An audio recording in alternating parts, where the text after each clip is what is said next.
Bueno, comenzamos, chicos.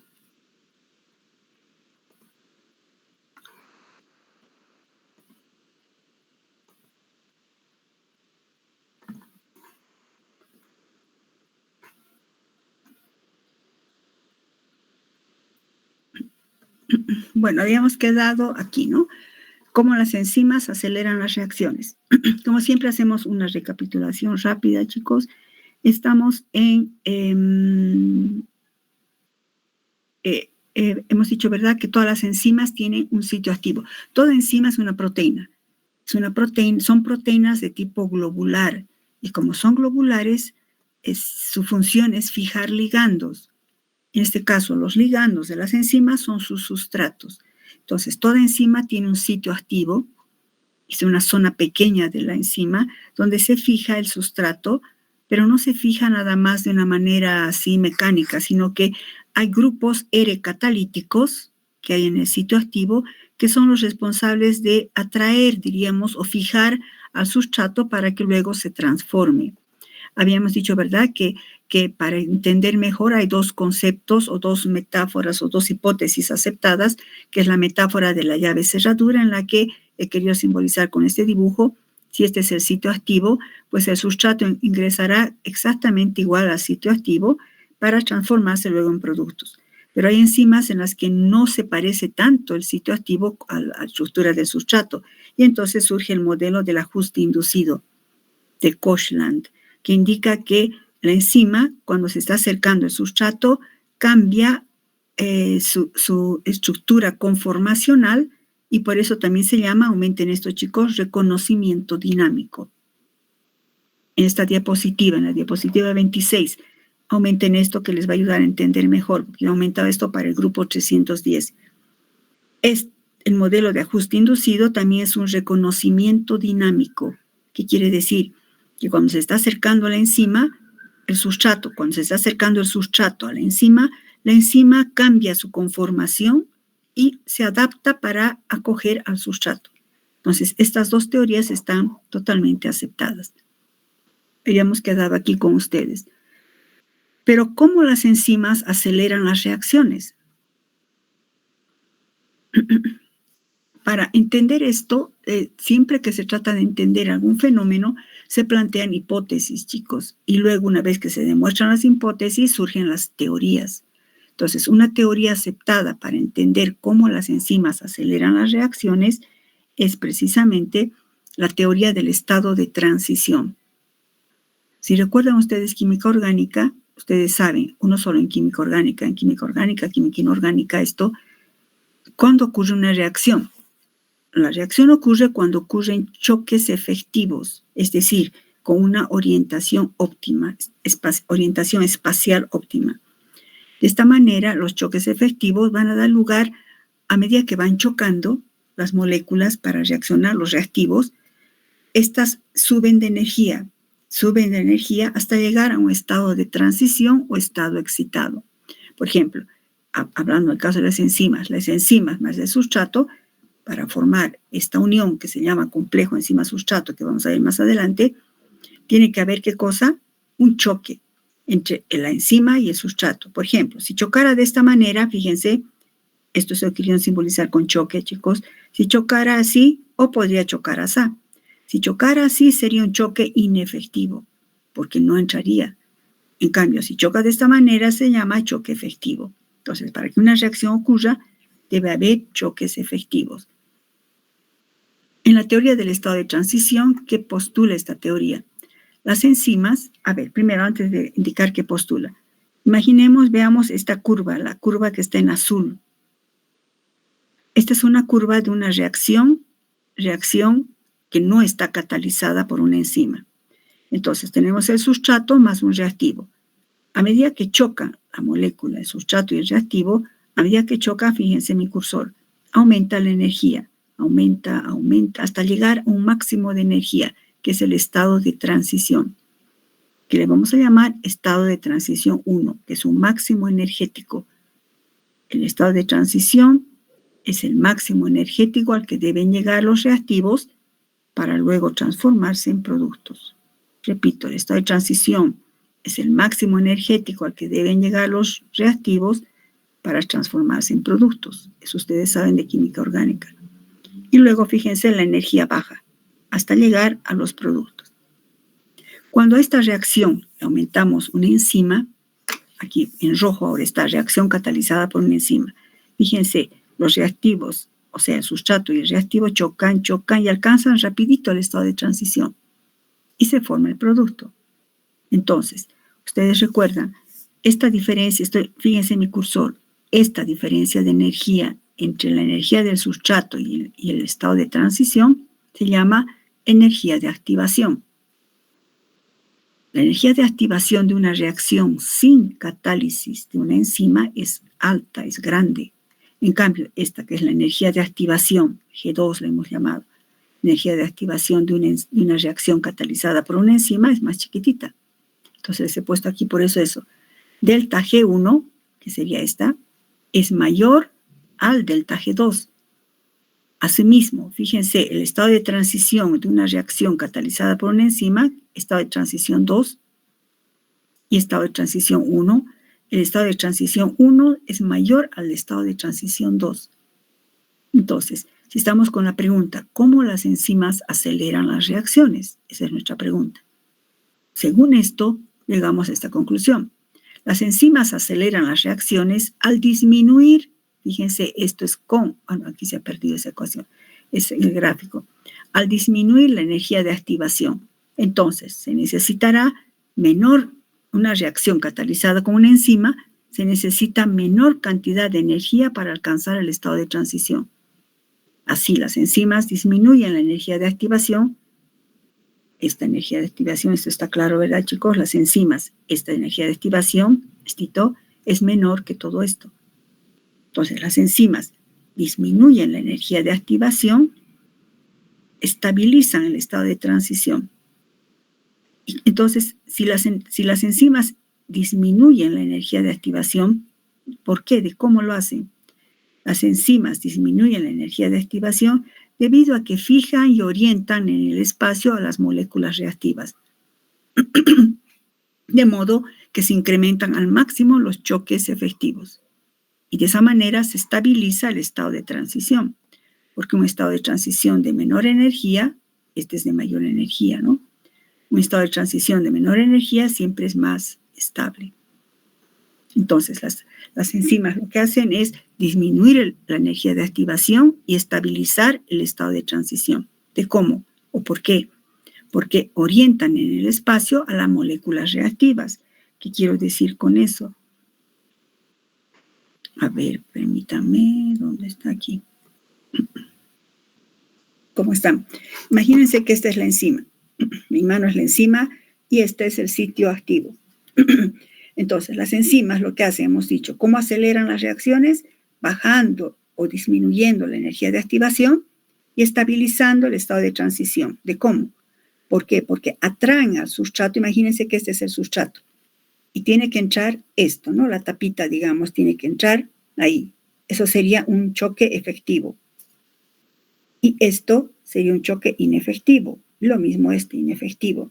Entonces, lo que hacen las enzimas es, no es que dejan que así al azar choquen, ¿verdad? ¿Cuánto tardaría? Muchos minutos. Lo que hacen la enzima es atraer el sustrato. Si está entrando así, le dice, se ubica para que entre así como debe entrar. Y entonces la reacción ocurre más rápido. De esa manera baja la energía de activación y estabiliza el estado de transición.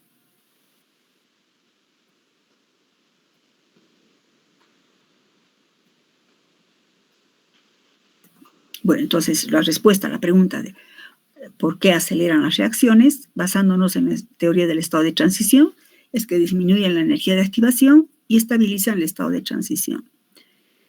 Pasemos a ver la cinética y los principios de la cinética. Ustedes han estudiado cinética química en química general o química general.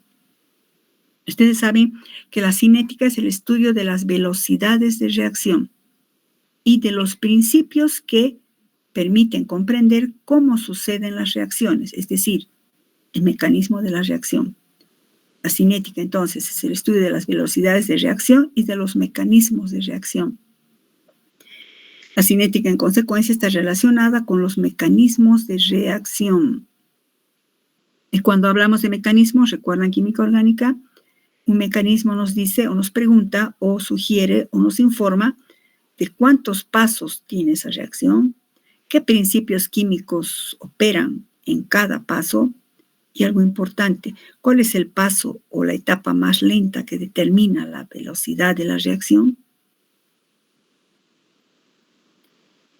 Para hablar esto de la velocidad de reacción y la etapa más lenta, porque parecería una incongruencia, digo, ¿cuál es la etapa de una reacción? ¿La más lenta o la más rápida? Diríamos la más rápida, que va a determinar la velocidad. Pues no, es la más lenta. Para entender eso, con esta analogía he querido demostrarles eso. Imaginemos que este es un montón de arena que va a atravesar este conjunto, esta pila de embudos. Estos embudos tienen diferente diámetro en el tubito. Si va a pasar la arena, aquí va a pasar rápido. Aquí en el tubito más delgadito es donde más se va a detener la arena, ¿verdad? Luego pasará rápido y más rápido. La pregunta es, ¿cuál de estos embudos va a condicionar la velocidad de la reacción? Pues claramente el embudo 2, porque es la etapa más lenta. Aquí es donde se va a detener y es la que va a condicionar la velocidad resultante. Por eso se dice que la etapa lenta, en un conjunto de reacciones, en un conjunto de pasos de reacción, la etapa lenta es la que va a determinar la velocidad de la reacción. Ustedes saben, ¿verdad, chicos?, que las reacciones pueden estar reguladas termodinámicamente o cinéticamente. En termodinámica, ¿de qué depende la reacción? De la energía de los reactivos. En cambio, en cinética depende del mecanismo de reacción. La termodinámica nos puede decir si una reacción va a ocurrir o no, si es que, por ejemplo, tiene un delta G negativo, ¿recuerdan? Una reacción con delta G negativo, que es exotérmica, nos dice que la reacción procede, pero no nos dice a qué velocidad. Podría ser en minutos, en horas, que sucede, va a suceder, pero no sabemos en cuánto tiempo. Aunque una reacción química sea termodinámicamente favorable, no sabemos a qué velocidad se va a llevar a cabo. En cambio, la cinética se ocupa de estudiar las velocidades de reacción, el mecanismo de reacción, para decir si esa reacción, saber si se va a llevar a cabo a una velocidad apreciable. Esa es la diferencia entre termodinámica y cinética. Aquí estamos ahora en cinética enzimática. La cinética hemos dicho que es el estudio de las velocidades de reacción. Pero ¿cómo podemos medir la velocidad de una reacción? Acudamos a la ley de la velocidad, ¿recuerdan? La velocidad de una reacción está influenciada por la concentración de los reactivos. La ley de la velocidad que dice, a medida que la concentración de los reactivos cambian, también va a cambiar la velocidad de la reacción a una temperatura constante, ¿no? Cambia la concentración del reactivo, cambia la velocidad. Es decir, que, repito, la velocidad de una reacción depende de la concentración de los reactivos. Expresando eso en ecuaciones tendríamos, por ejemplo, si tenemos los reactivos A más B para que me den los productos C más D. Y decimos, queremos medir la velocidad de formación del producto C más D.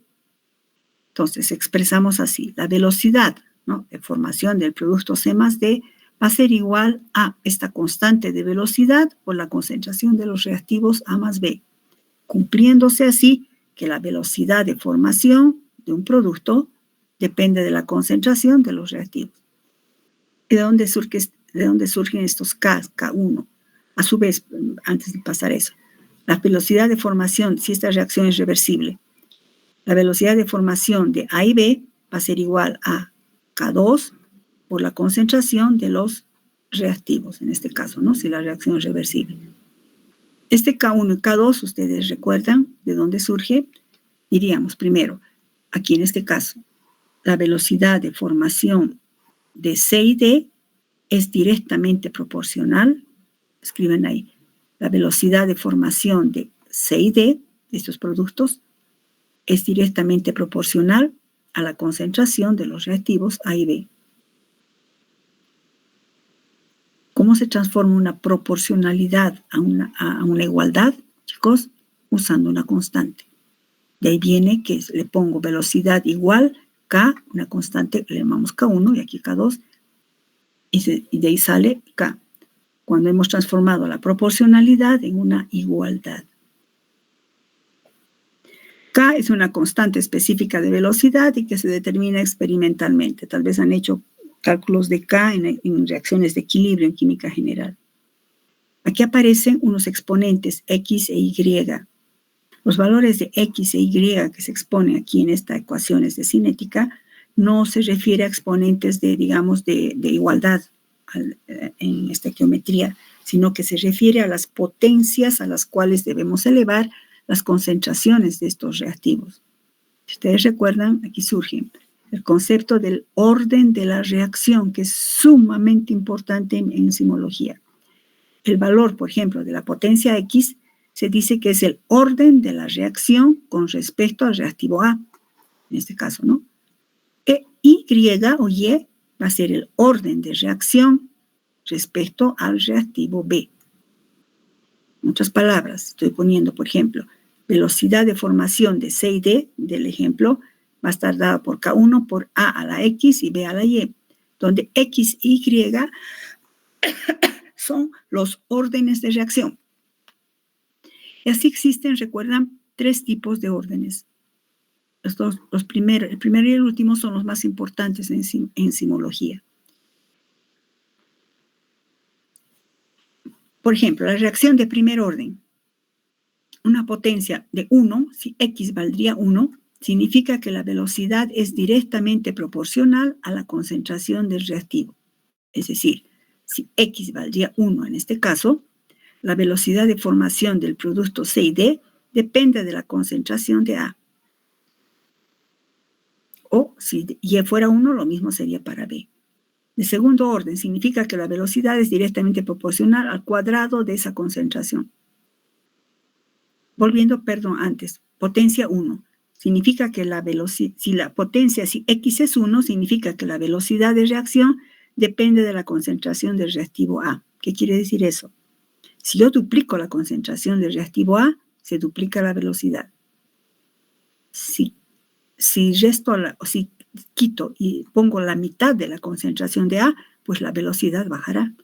A eso se refiere que la velocidad depende de la concentración del reactivo si es que X es 1, si el orden de la reacción es 1. Si el orden de la reacción es 0, ¿qué significa? Que la velocidad no depende de la concentración de ese reactivo.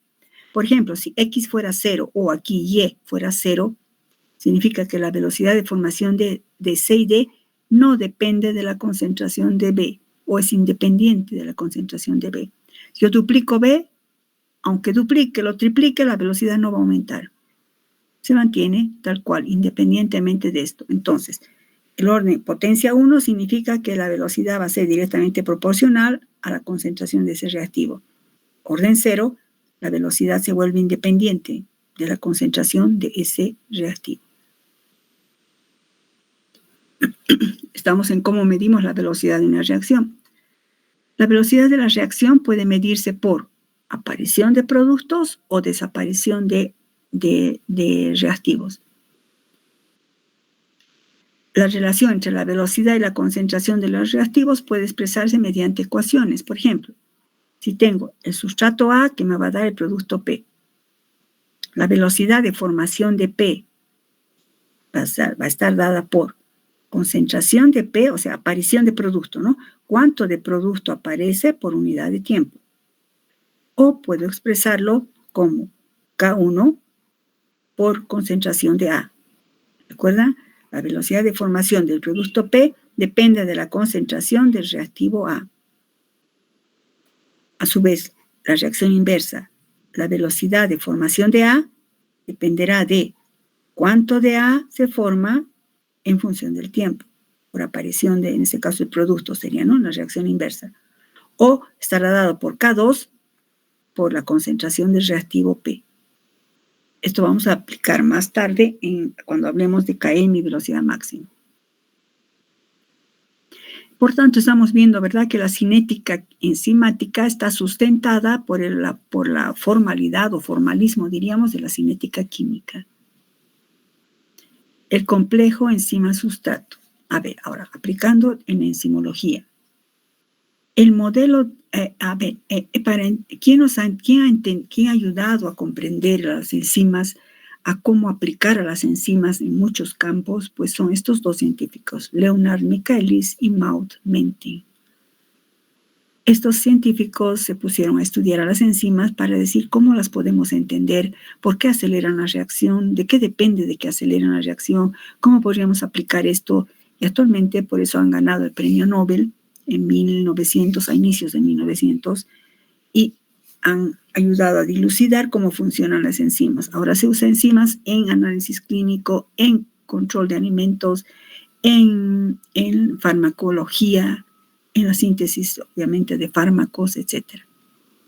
En la industria de alimentos. El trabajo experimental de Michaelis y Menting se lo realizaron usando como enzima a la invertasa de la levadura. Las levaduras, todos hemos hecho alguna vez un pan, usamos levadura, ¿verdad? La levadura lo que hace es hidrolizar a la sacarosa, esa levadura, la levadura tiene una enzima. Esas levaduras, esos microorganismos, generan una enzima llamada invertasa. La invertasa lo que hace es hidrolizar a la sacarosa, ustedes saben muy bien, se va a transformar en glucosa y fructosa.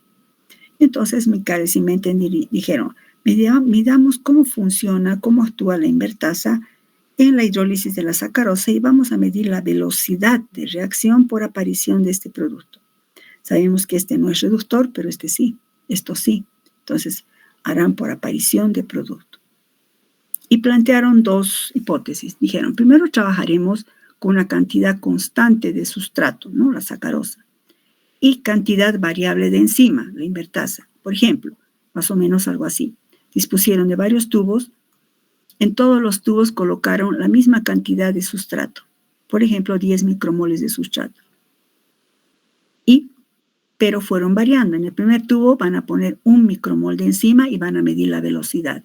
En el segundo tubo, 2 micromoles y en el tercero 3, ¿no? Más o menos así. Enzima varía, sustrato constante. Al ir variando la concentración de enzima, obtuvieron este gráfico. Graficaron velocidad de formación de glucosa y fructosa en función de la concentración de enzima, ¿no? Que ha ido variando, aumentando. Entonces, a medida que obtuvieron una recta. Lo que significa que a medida, fíjense mi cursor, que a medida que aumenta la concentración de enzima, aumenta la velocidad. Entonces, la velocidad es directamente proporcional a la concentración de enzima. ¿Qué han hecho? Han medido la velocidad por aparición de producto en función del tiempo. Esto me dice claramente que a medida que aumenta la concentración de enzima, aumenta la velocidad. Cambiaron y dijeron, cambiaremos el experimento. Mantenemos ahora constante a la enzima y vamos a ir variando la concentración de sustrato. Por ejemplo, algo así. En todos los tubos, 10 micromoles de enzima. Pero en el tubo 1 va a tener 1 micromol de sustrato, el tubo 2, 2 y el tubo 3, por decir, 3 micromoles de sustrato. Fueron, por ejemplo, si todos tienen 10 micromoles de enzima, le ponen 1 micromol de sustrato y van midiendo la velocidad. La velocidad, es decir, cuánto de producto se forma por unidad de tiempo. A 1 minuto, 2 minutos, a 3 minutos, a 4 minutos, y así. Y sacan un delta. Luego, con el tubo 2, con 2 micromoles de sustrato, ¿cómo da? Se observó que aquí aparece ahora, ya no da una línea recta, sino que vieron que daba una curva hiperbólica. Es decir, que a bajas concentraciones, fíjense mi cursor, a bajas concentraciones de sustrato, la velocidad aumentaba proporcionalmente. Pero llegaba un momento en que el gráfico no seguía así, sino que empezaba a ya no aumentar constantemente, aumenta así, pero ya no constantemente. Y llegaba un momento a una cierta concentración de sustrato en el que se mantenía constante. Esta hipérbola está mostrando dos comportamientos, que a bajas concentraciones de sustrato, la velocidad depende de la concentración de sustrato. Entonces es una cinética de primer orden. Pero a elevadas concentraciones de sustrato en esta zona, la velocidad ya no depende de la concentración del sustrato, entonces estaríamos en una cinética de orden 0. Entonces, cuando mantenemos constante la enzima y vamos variando el sustrato, vemos que se comporta la reacción enzimática con una cinética de primer orden primero y luego con un orden 0. Este gráfico, y eso es la genialidad de estos dos científicos, dijeron, ¿por qué se forma una hipérbola? Quiere decir que, ahora, pero esto va así, recto, asintóticamente. Tampoco, pero baja, no baja. Quiere decir que la enzima se une al sustrato, forma el producto y otra vez la enzima está disponible. Otra vez une el sustrato, forma el producto y la enzima sigue disponible porque está constante la enzima. Cantidad constante. Dijeron ahí, la enzima puede combinarse de modo reversible con el sustrato y formando un complejo enzima-sustrato, el que luego se descompone y forma los productos. Y ahí surgió su famosa ecuación. No es ecuación, su hipótesis. La hipótesis de Michaelis-Menten es esto, que la enzima se combina con el sustrato, pero no pasa directo a producto, sino que se forma un complejo, el complejo enzima-sustrato. Y luego en el complejo enzima-sustrato recién se forma el producto, pero la enzima otra vez aparece y otra vez puede captar sustrato. Y así cuando hay mucho sustrato, la enzima está saturada y por eso la velocidad se mantiene constante. Y entonces en esta su hipótesis plantearon una primera etapa, aquí pongan primera etapa, la fijación, primera etapa, la fijación, que es rápida. En cambio, una vez que se forma el complejo enzima-sustrato, la transformación del sustrato, ahí sí, esa etapa es lenta. Entonces, esta es la etapa que va a condicionar la velocidad de reacción. La etapa de transformación, no la etapa de fijación. Entonces, la transformación del sustrato en producto ocurre ¿dónde? A nivel del complejo enzima-sustrato. Y de ahí, como quiera que obtuvieron un gráfico, todo gráfico, chicos, tiene una ecuación y viceversa. Una ecuación tiene un gráfico. Y dijeron, ¿cuál sería la ecuación de esto que nuestros ojos no ven, pero que hemos obtenido este gráfico? ¿Cómo lo podemos transformar en una ecuación? Pidieron la ayuda de un matemático. El matemático no tenía idea de enzimología, pero estos científicos fueron guiando cómo va a deducir por la dependencia que hay entre la enzima y el sustrato. Y dijeron, vemos claramente en el gráfico que cuando la concentración del sustrato es suficientemente elevada, por acá, en la que toda la enzima se ha vuelto complejo enzima-sustrato. Entonces, el segundo paso de la reacción se transforma en el paso limitante y es el que va a condicionar la velocidad de la reacción. Y aunque aumentemos más sustrato, no aumenta la velocidad. Entonces, esta es su hipótesis. Se forma en una etapa rápida, se forma el complejo enzima-sustrato, pero esta etapa de la transformación del complejo enzima-sustrato en producto es lentamente, siempre y cuando estemos con enzima constante. Entonces, la velocidad de formación del producto, ¿en qué va a estar dada? ¿Cuánto de producto se forma por unidad de tiempo? O lo mismo que decir K2 por concentración del complejo enzima-sustrato, que sería el reactivo, ¿no? En esta etapa.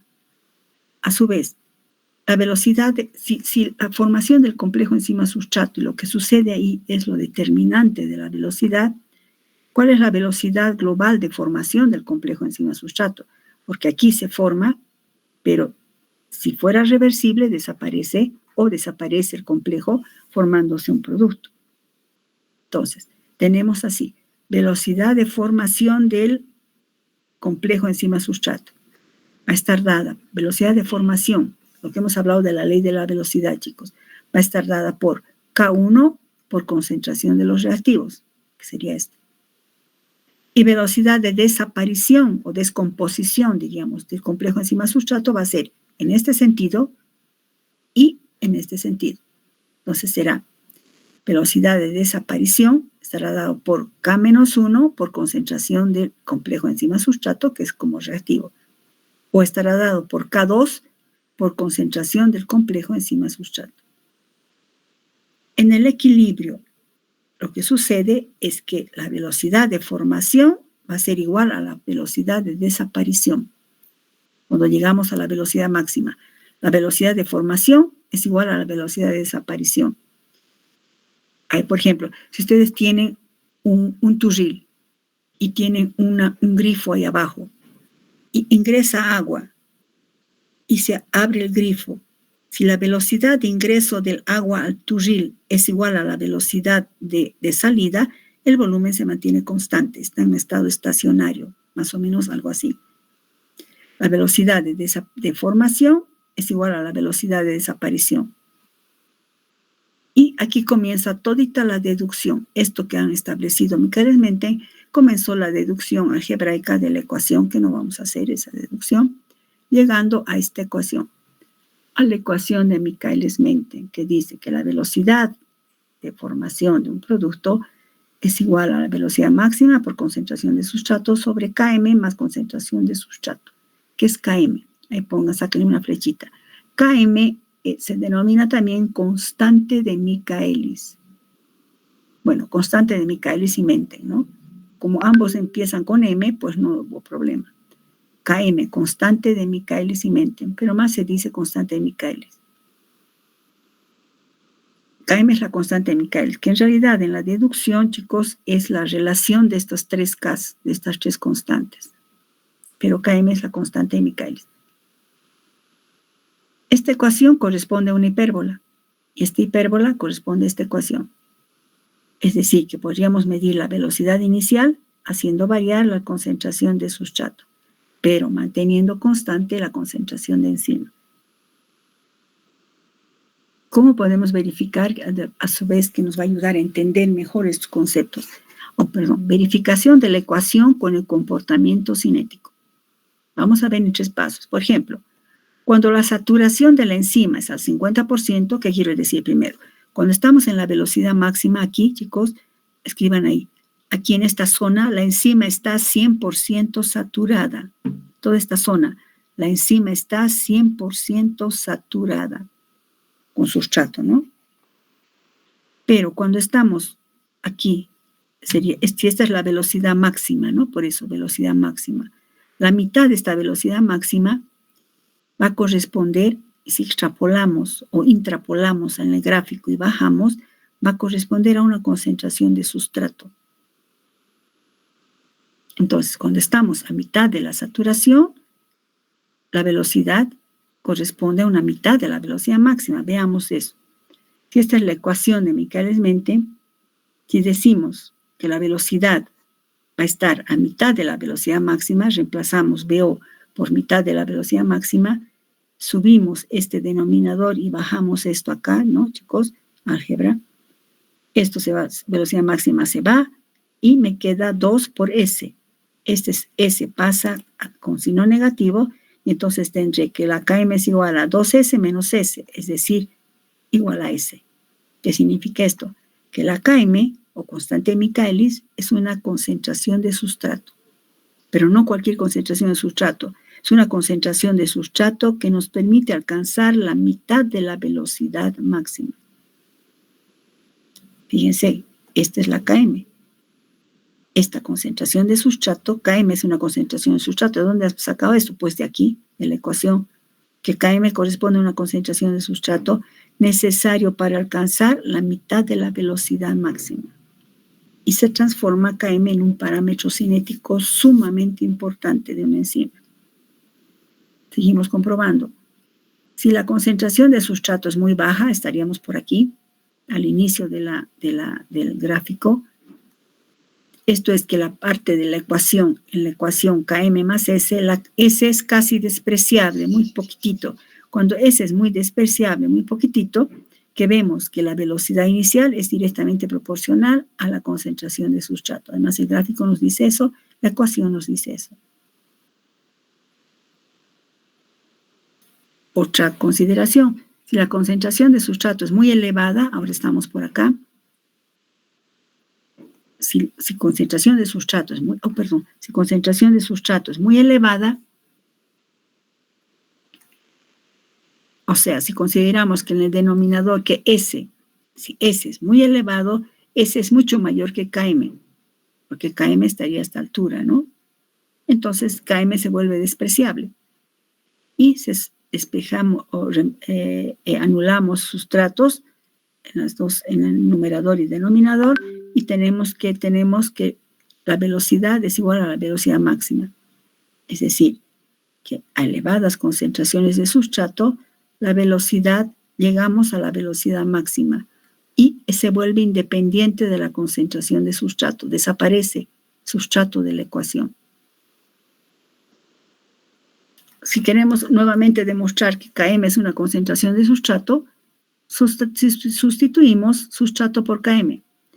Sustituimos acá, Km, 2Km, se vuelve la mitad de la velocidad máxima. Es decir, que sustrato que es una concentración, que Km, una concentración de sustrato para alcanzar la mitad de la velocidad máxima.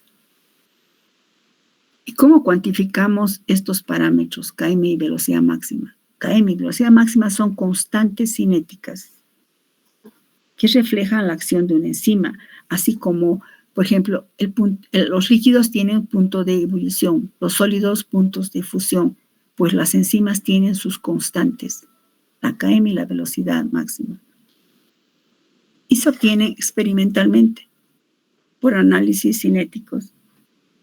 Por ejemplo, ¿cómo más o menos se mide? Tenemos concentración de sustrato que varía y concentración de enzima constante. Para que no sea tan abstracto, vamos a usar como ejemplo la fosfatasa ácida, una enzima que cataliza esta reacción. El sustrato es el paranitrofenil. Fíjense, está en posición para, ¿no? Paranitrofenil. Esta fosfatasa ácida es una enzima, es una hidrolasa que va a hidrolizar por acción del agua este enlace.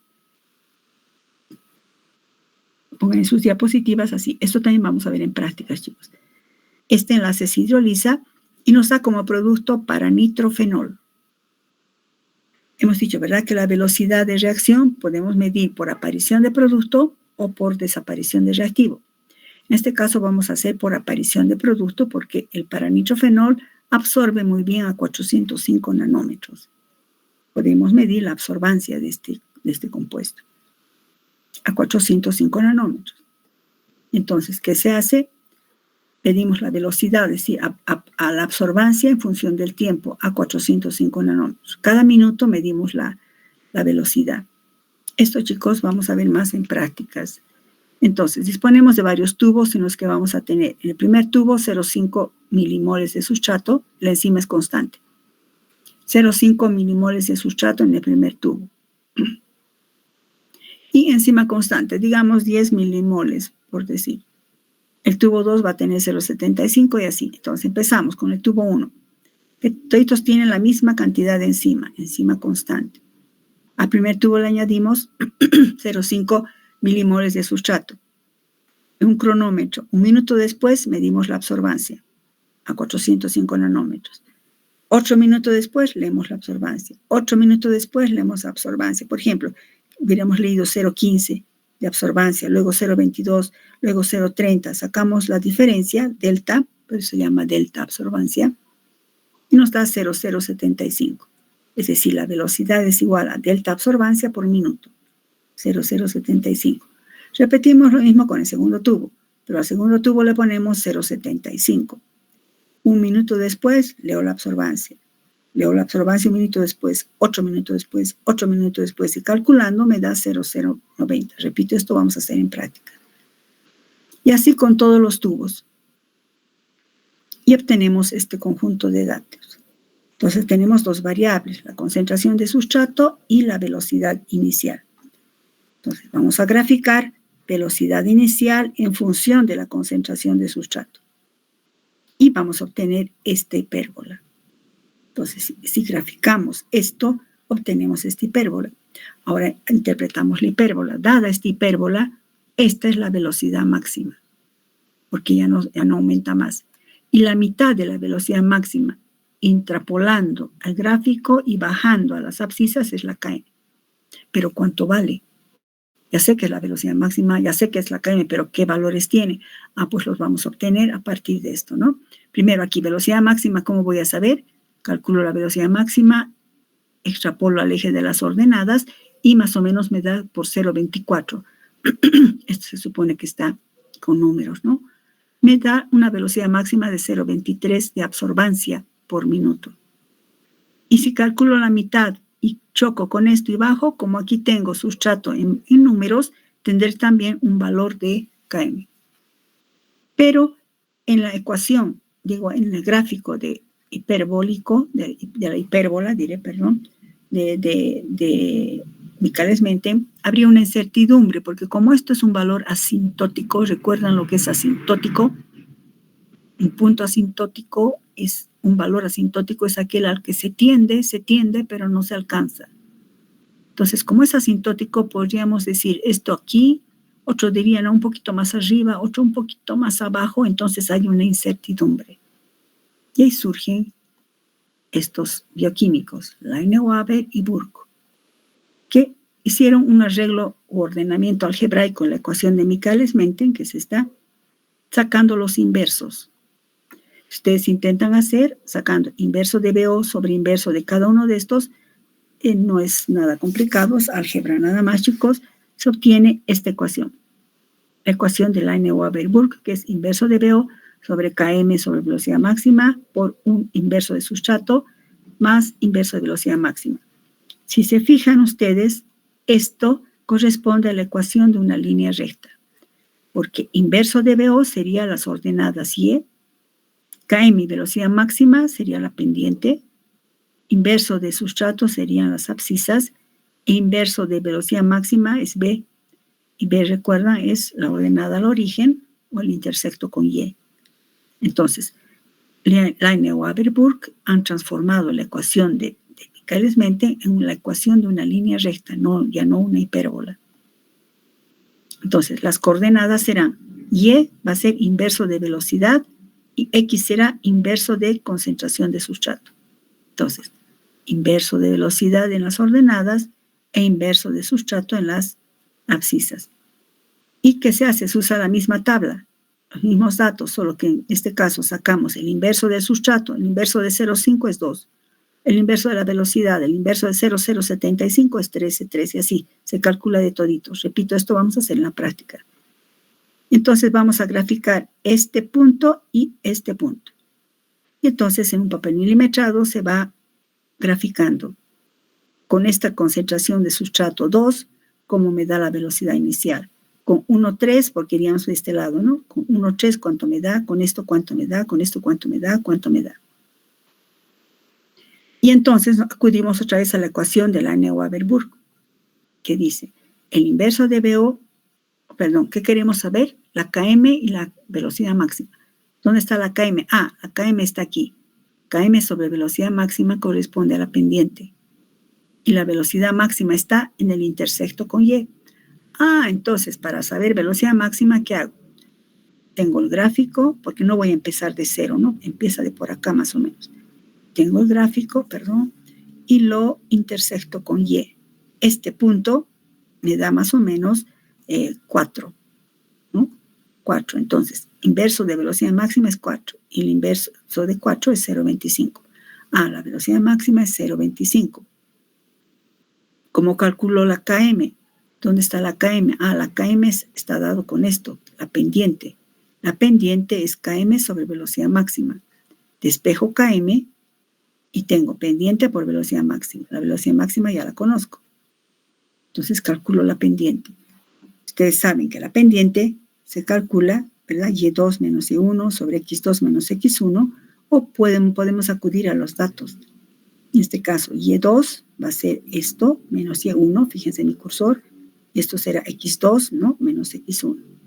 Entonces, la pendiente estará dada aquí, 5.2 menos 4.7, dividido entre 0,25 menos 0,16. Resolviendo esto me da 4.8. La pendiente es 4.8. Reemplazo en esto que la Km es igual a M por velocidad máxima, y la velocidad máxima sé que es 0,25, resulta que la Km es 1,22. Ya conozco los valores. La velocidad máxima entonces es de 0,25 de absorbancia de producto por minuto y la Km es 1,22 milimoles. ¿Qué quiere decir esto? Que con 1,22 milimoles de sustrato yo puedo alcanzar la mitad de la eficiencia, la mitad de la velocidad máxima. Estos cálculos y esto vamos a hacer en práctica, chicos. Yo no voy a pedirles en el examen estos cálculos, pero sí ciertas definiciones relacionadas con esto, ¿no? Ni voy a pedirles que me despejen esto, ni eso en práctica sí vamos a hacer y sí va a entrar a un examen en práctica. El otro método es de Eddie Hofstee, que no vamos a ver, chicos. Con que ustedes me interpreten bien Michaelis-Menten y Laine-Waberburg, estamos bien. Tanto cálculo, ¿verdad? De Km, la velocidad máxima, que la ecuación de Laine-Waberburg. ¿Por qué es importante? Importancia de velocidad máxima y Km. Los valores de Km y velocidad máxima son constantes cinéticas. Toda enzima con su sustrato dado tiene que tener su Km y su velocidad máxima. Son sus constantes cinéticas. ¿Pero qué significa cada una? La velocidad máxima, ¿qué es esto de la velocidad máxima? Hemos visto en el gráfico, claro, es la máxima velocidad a la cual alcanza. ¿Pero qué expresa? La velocidad máxima es una expresión de la eficiencia de operación de cierta enzima. Es decir, cuántos moles de sustrato pueden ser convertidos por mol de enzima por unidad de tiempo. Esa es la velocidad máxima, la eficiencia. Cuánto de sustrato es capaz de transformar esa enzima, ¿no? Por mol o por molécula, podemos decir, por unidad de tiempo. Cuanto más sustrato pueda transformar por unidad de tiempo, la velocidad es mayor. Entonces, esa enzima es más eficiente. Expresa la eficiencia, subrayen. Podríamos decir así que la velocidad máxima es, expresando esto que está en palabras, en una ecuación, cuántos o delta moles, cuántos moles de sustrato son transformados por mol de enzima por unidad de tiempo. Así, hay una definición importante relacionada con la velocidad máxima. La velocidad máxima nos revela el número de recambio de una enzima. En inglés es turnover number. En español nomás se mantiene esto, tienen que saber qué es el turnover number, es el número de recambio. La velocidad máxima nos revela ese número de recambio cuando conocemos cuánto de enzima está presente, porque la velocidad máxima depende de la concentración de enzima. Una de las deducciones está eso. La velocidad máxima depende de la concentración de la enzima.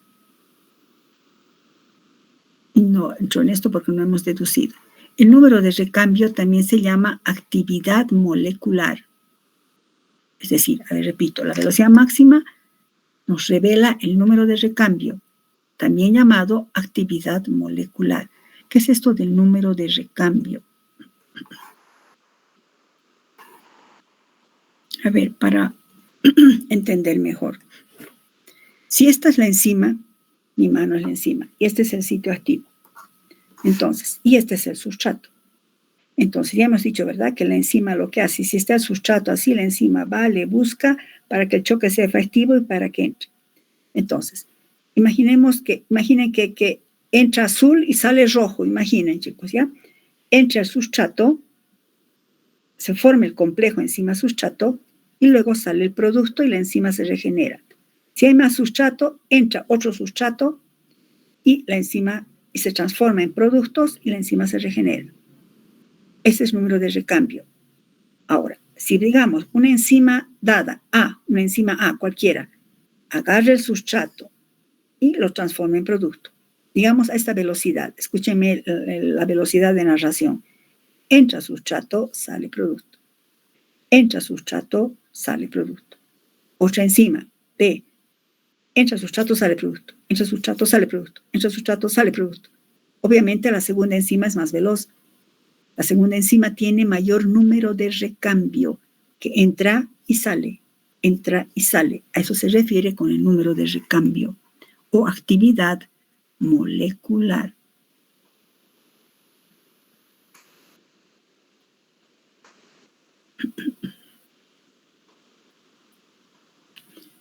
Entonces, actividad molecular. Actividad molecular o número de recambio Generalmente para todos los sustratos fisiológicos está entre 1 a 10 a la 4 por segundo. Fíjense qué velocidad, ¿no? Otras expresiones relacionadas con la velocidad máxima son la actividad enzimática.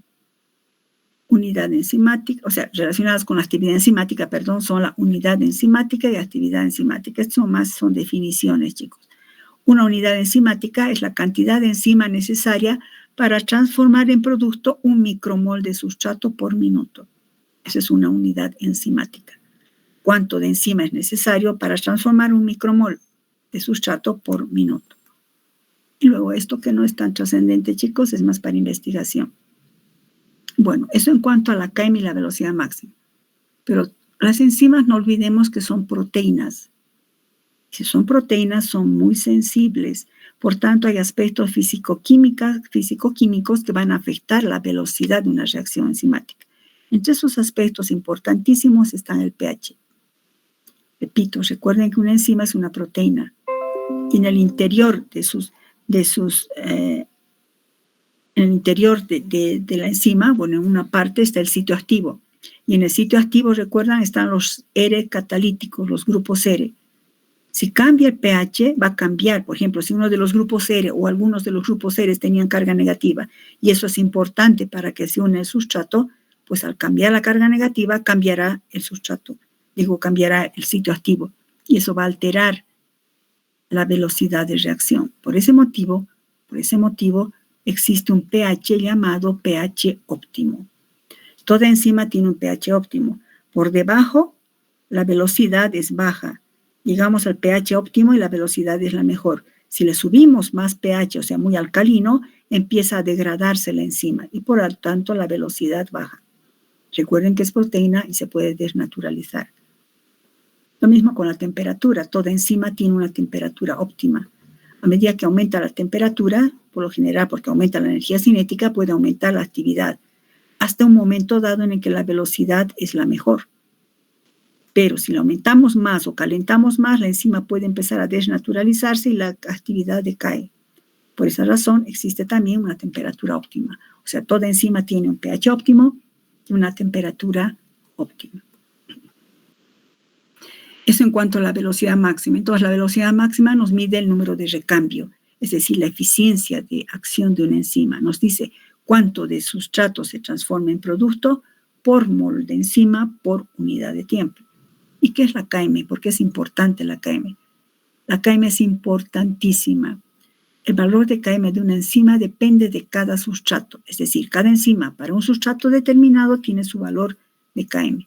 Y obviamente influye el pH y la temperatura, ¿no? Hemos dicho que la definición de KM, ¿cuál es? Es una concentración de sustrato necesario para alcanzar la mitad de la velocidad máxima. Entonces, si una enzima tiene un KM pequeño, quiere decir que va a lograr eficiencia catalítica a bajas concentraciones de sustrato. Es decir, si una enzima tiene un KM pequeño, quiere decir que necesita poquito sustrato para alcanzar la mitad de la velocidad máxima. Entonces, por ese motivo, la KM está relacionada con la especificidad de acción de una enzima. Por eso es tan importante. Cuando se dice que una enzima tiene más afinidad o especificidad por un sustrato, cuando la KM para ese sustrato es bajita. Cuanto mayor sea la KM, necesita más concentración de sustrato para alcanzar la mitad de la velocidad máxima.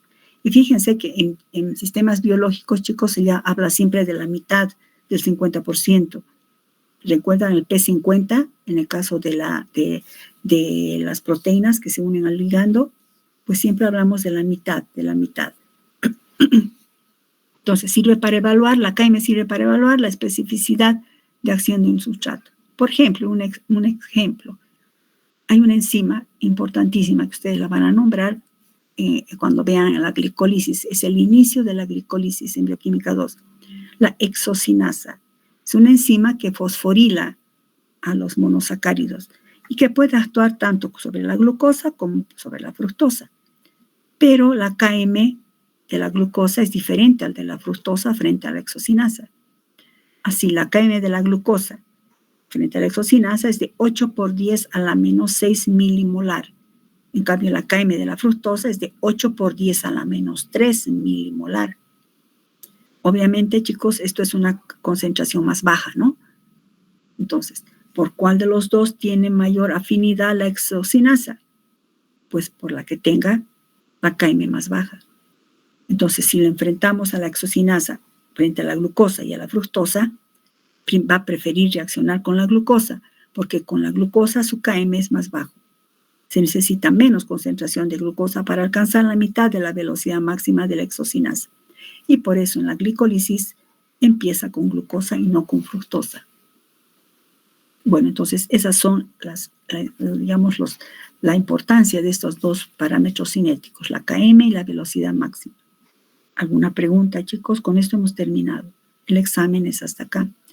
Y para que no se me preocupen, chiquitos, esto no entra al examen. No voy a darles cálculos ni que me hagan un gráfico. Eso sí va a entrar en los exámenes en prácticas. En teoría no, porque no estoy haciendo ejercicios, no sería correcto.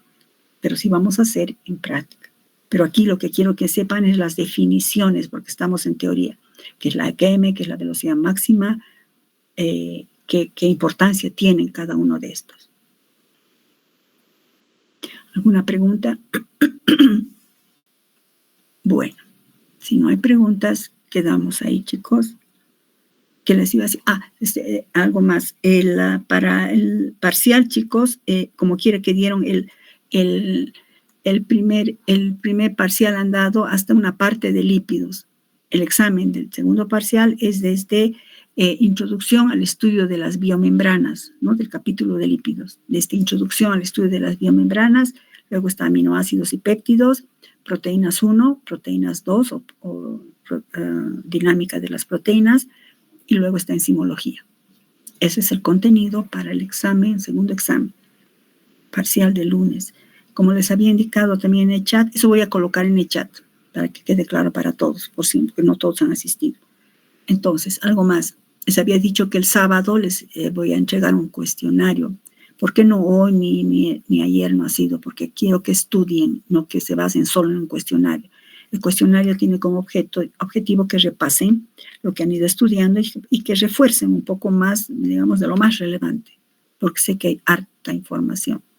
Entonces, el sábado les voy a dar ese cuestionario para que repasen. No quiero decir que eso va a ser solo eso el examen, chicos, pero es una ayuda para ustedes, para que refuercen ese contenido. Eso les voy a pasar el sábado. Si no hay ninguna pregunta, chicos, voy a dejar de presentar. Listo, estudien, chicos. Tiene mañana y pasado 2 feriados. Sé que tienen parásito el viernes. Entonces, pero, organicen su tiempo, chicos. Por ejemplo, mañana pueden estudiar bioquímica, porque solo tienen sábado y domingo para bioquímica. Bueno, viernes en la tarde, creo, ¿no? Y sábado y domingo. Pero han tenido que estar estudiando, obviamente, en el receso, ¿no? Por eso les han puesto un poco estrecho. Estudien mañana bioquímica en la tarde y al día siguiente le echan duro a parásito. Apenas acaban parásito el martes, descansan un ratito, chicos, y empiecen con bioquímica. Y sábado más, luego les doy el cuestionario, refuercen y así les va a ir bien. Pónganse las pilas, chicos. Bueno, si no hay preguntas, chicos, que tengan buen feriado, sobre todo estudiando, chicos, y habrá tiempo para distracción. Estudien, por favor, quiero buenas notas en mi materia, bueno, y en todas, ¿no? Pero hablo por la mía. Hasta luego, chicos. Hasta luego, doctorita. Hasta luego, chiquitos.